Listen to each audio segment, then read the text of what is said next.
नमस्कार दोस्तों, हम लेकर आ चुके हैं आप लोगों के लिए 10 मिनट में सुबह की सभी ताज़ा और बड़ी खबरें बताएंगे। दोस्तों, आज देश और दुनिया से क्या ताज़ा बड़ी खबरें अपडेट निकल कर सामने आ रही है। लेकिन उससे पहले अगर आपने अब तक हमारे चैनल को सब्सक्राइब नहीं किया तो जल्दी से कर लीजिए। आपको बताते चले दोस्तों, प्रधानमंत्री नरेंद्र मोदी के ऊपर जमकर भड़के राहुल गांधी। कहा, इस देश की जनता ने अब की बार भारतीय जनता पार्टी को सत्ता से बाहर करने का मन बना लिया है। राहुल गांधी का कहना है कि तीसरे चरण में बीजेपी का सुपड़ा साफ होने वाला है। राहुल ने कहा कि फिलहाल 2 चरण बीजेपी के खिलाफ गए और तीसरे चरण में भारतीय जनता पार्टी की जमानत भी जब्त हो जाएगी। राहुल ने चेतावनी दी है कि अब नरेंद्र मोदी सत्ता से बाहर जाने वाले हैं। आपको बताते चले दोस्तों, फिलहाल प्रधानमंत्री नरेंद्र मोदी के ऊपर जमकर भड़के अखिलेश यादव। अखिलेश बोले 2014 के बाद से नरेंद्र मोदी के सारी जुमलेबाजी से 10 साल बाद भी नरेंद्र मोदी ने अपना एक भी वादा नहीं निभाया।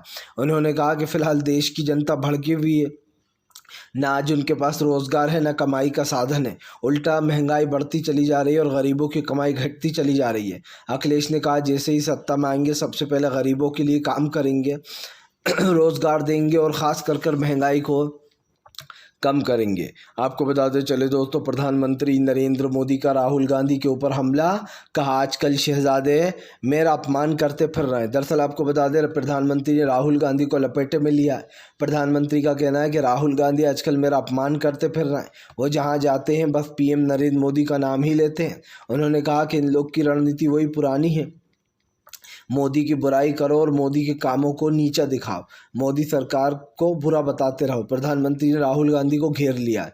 आपको बताते चले दोस्तों, फिलहाल बृजभूषण को के बेटे को मिला टिकट तो भड़क गई महिला पहलवान।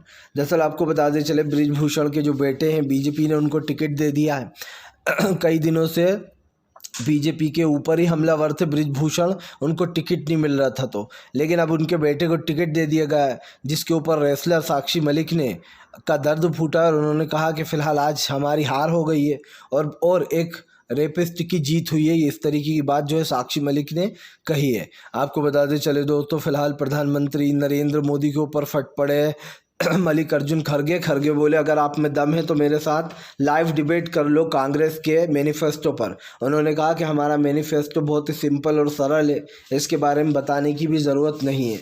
बीजेपी जो झूठ फैला रही थी लोगों के बीच में कि मुस्लिम लीग है, बीजेपी का सच सबके सामने आ चुका है। उन्होंने कहा कि सिर्फ भारतीय जनता पार्टी नरेंद्र मोदी हार के डर से बौखला गए, इसलिए झूठी झूठी बातें करते हैं। कभी मंगलसूत्र का जिक्र उठाते हैं तो कभी मुस्लिम लीग का उठाते हैं। उन्होंने कहा कि प्रधानमंत्री को हार से डर लग रहा है। आपको बताते चले दोस्तों, फिलहाल एक बार फिर से जो है यहाँ पर ममता बनर्जी ने बीजेपी के खिलाफ खोला मोर्चा। ममता बनर्जी बोली, गृह मंत्री अमित शाह और नरेंद्र मोदी आते हैं और हमें ललकार के जाते हैं कि अब की बार दीदी जाने वाली हैं। उन्होंने कहा, लगता विधानसभा चुनाव भूल गए हैं। प्रधानमंत्री बयान दे रहे थे कि ममता बनर्जी की 4 तारीख 2 तारीख को विदाई हो जाएगी, लेकिन हमने इनको 1/3 पर ही सिमटवा दिया था। यही नहीं, ममता बनर्जी ने कहा कि जो लोग 200 पार के नारे लगा रहे थे यहाँ आकर, उनको 70 सीटों में ही संतुष्टि मिली थी, 65 से 68 सीटों में। ऐसे ममता बनर्जी ने कहा कि बंगाल की जनता बीजेपी को एक्सेप्ट नहीं करती। आपको बताते चले दोस्तों, फाइनली राहुल गांधी और प्रियंका गांधी ने रायबरेली और राहुल गांधी ने अमेठी से अपना नामांकन भर दिया है। आपको बताते चले, एंड वक्त पर जो है सरप्राइज गिफ्ट दिया गया है राहुल और प्रियंका की तरफ से। बताया जा रहा है कि फिलहाल सीधा मुकाबला फिर से एक बार राहुल और स्मृति के बीच में होने वाला है। 2014 में राहुल गांधी स्मृति ईरानी के सामने अमेठी में जीत गए थे और 2019 में स्मृति ईरानी राहुल गांधी के सामने जीत गई थी। यानी कि अभी दोनों एक एक के मुकाबले से बराबर चल रहे थे। अब देखना होगा इस बार अमेठी में कौन बाजी मारने वाला है। आपको बताते चले दोस्तों, फिलहाल चाचा शिवपाल का फूटा बीजेपी के ऊपर गुस्सा। चाचा शिवपाल बोले, इस बार हरे तोते स्ट्रांग रूम में जो यहाँ पर घुसेंगे तो सही, लेकिन वो बाहर निकल नहीं पाएंगे। उन्होंने कहा कि तोते स्ट्रांग रूम में जाएंगे पर वो उड़ नहीं पाएंगे। आपको बताते चले, एक तरीके से उन्होंने ईवीएम को लेकर तंज कसा है बीजेपी पर और कहा है कि अगर कोई स्टोर रूम में घुसा तो अब की बार बाहर निकल नहीं पाएगा, क्योंकि हम वहां पर तैनात रहने वाले हैं। सीधी सी बात एक तरीके की ये है। आपको बताते चले दोस्तों, फिलहाल भारतीय जनता पार्टी के ऊपर जमकर भड़कते हुए नजर आए दोस्तों, जो यहाँ पर उद्धव ठाकरे और शरद पवार। उद्धव ठाकरे ने निकाली बीजेपी के ऊपर भड़ास। दरअसल आपको बताते चले, उद्धव ठाकरे का कहना है कि महाराष्ट्र की जनता जानती है असली शिवसेना कौन है। यही नहीं, शरद पवार ने कहा कि उन्होंने ऐसा प्रधानमंत्री कहीं नहीं देखा जो मंच पर खड़े होकर खुलेआम झूठ बोलते हैं। उन्होंने शरद पवार ने आरोप लगाया कि प्रधानमंत्री कहते हैं कि उन्होंने मेरी उंगली पकड़कर राजनीति सीखी है, लेकिन अब प्रधानमंत्री बदल गए हैं।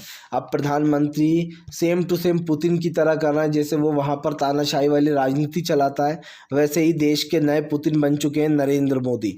अब यानी कि पुतिन से तुलना कर दी है प्रधानमंत्री नरेंद्र मोदी की शरद पवार ने। आपको बताते चले दोस्तों, गृह मंत्री अमित शाह ने तेजस्वी पर निकाली भड़ास। कहा पूरा का पूरा लाली परिवार भ्रष्टाचार में डूबा हुआ है, बेटी से लेकर बाप तक, बाप से लेकर बेटे तक सबके ऊपर जांचें बैठी हुई हैं। दरअसल आपको बताते चले, अब खास कर अमित शाह ने तेजस्वी यादव को घेर लिया और तेजस्वी के ऊपर तंज कसा है। उनका कहना है कि तेजस्वी यादव से लेकर तो लालू का पूरा परिवार ही भ्रष्टाचार में लीन है। लैंड फॉर जॉब वाला मामला और कोयले घोटाले में, इस तरीके की चीज़ें जो गृह मंत्री अमित शाह ने कही हैं। आपको बताते चले दोस्तों, भारतीय जनता पार्टी के ऊपर जमकर भड़कते हुए नजर आए दोस्तों जो है यहाँ पर मल्लिकार्जुन खड़गे ने बीजेपी पर निकाली भड़ास। कहा फिलहाल वोट आज जनता दे रही है, कल नहीं देगी। भारतीय जनता पार्टी सत्ता से जाने वाली है। उन्होंने कहा कि फिलहाल बीजेपी अपनी हार को पचा नहीं पा रही है, उसे पता है 2 चरणों में से वोट नहीं मिले। मल्लिकार्जुन खड़गे ने कहा कि बीजेपी को डर लग रहा है कि वो चुनाव हार जाएगी। खड़गे ने यह भी कहा कि बीजेपी की हार ये निश्चित कर देगी कि इस देश की राजनीति में लोकतंत्र मजबूत रहना चाहिए, और इस देश का लोकतंत्र पहले भी मजबूत था और अभी भी रहेगा।